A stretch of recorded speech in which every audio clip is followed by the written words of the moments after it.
Hi everybody, my name is Barry Schwartz and this is the Search Buzz video recap. Today is Friday, January 10th, and this is the search news we covered over the past week at the Search Engine Roundtable at seroundtable.com. First up, we did our monthly Google Webmaster report. We discussed all the things that were going on in Google, and there was a lot of things that went on Google in the last month or so.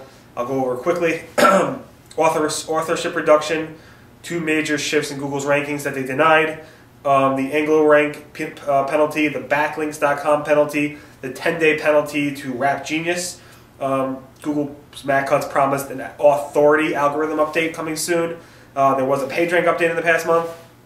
And also Google's Matt Cutts, the famous video talking about how Google likes to break the spirits of black hat spammers. Anyway, if you want to recap the past month in more detail, January 7th at seroundtable.com.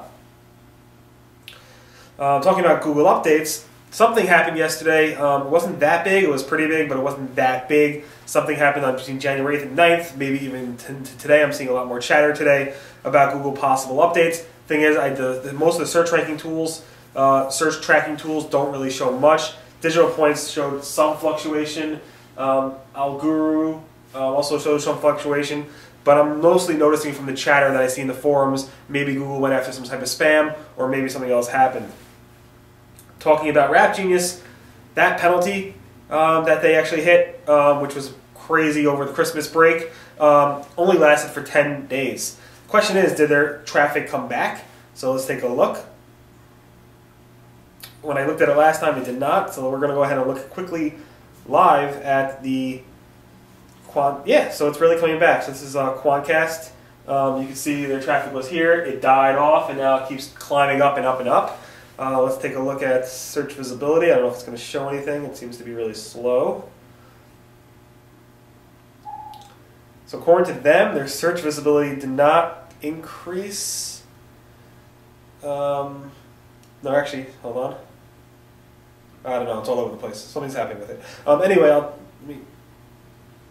it looks like, according to Quantcast at least, I should have prepared this beforehand, that they are climbing back up in the search results. Google has, this morning I posted about this, Google has updated their link guidelines, their link scheme guidelines, specifically yesterday, or last night it was updated, where now they updated the part where it talks about widgets.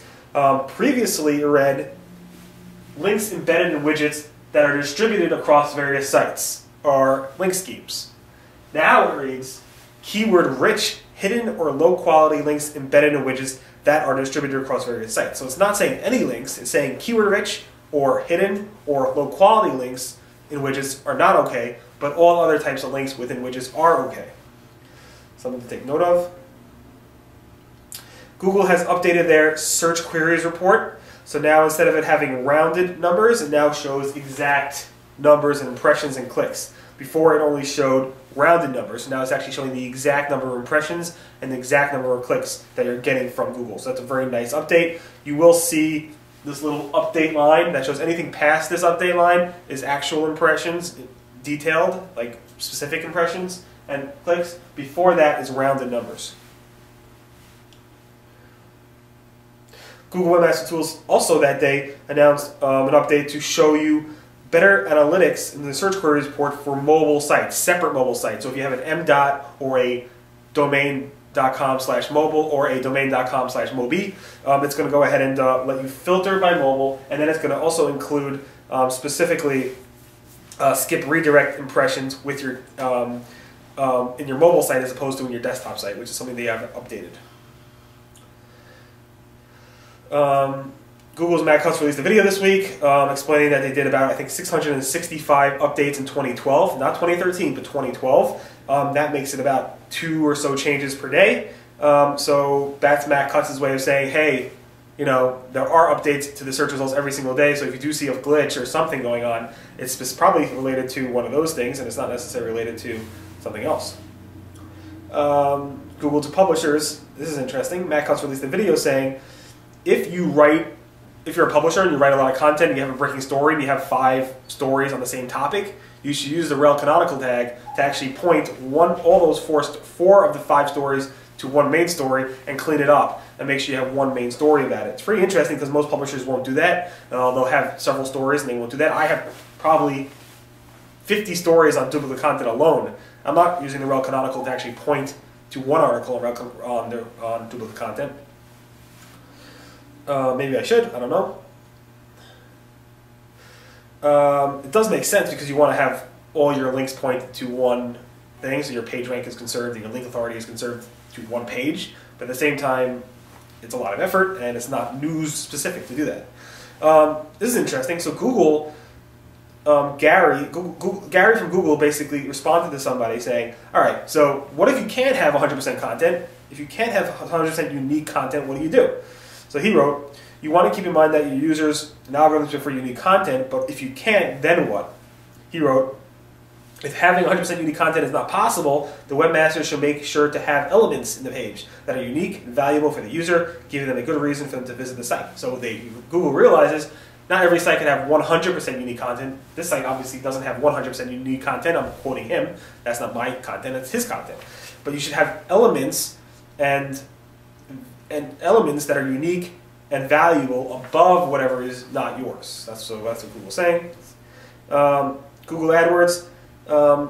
Some advertisers are noticing an increase in the invalid activity refunds. So if Google catches invalid clicks on an ad that you're paying for, Google will actually refund the advertiser for those invalid clicks. And some of the advertisers are saying, hey, that number of invalid clicks or the invalid refunds we're getting has increased a lot in the past few months.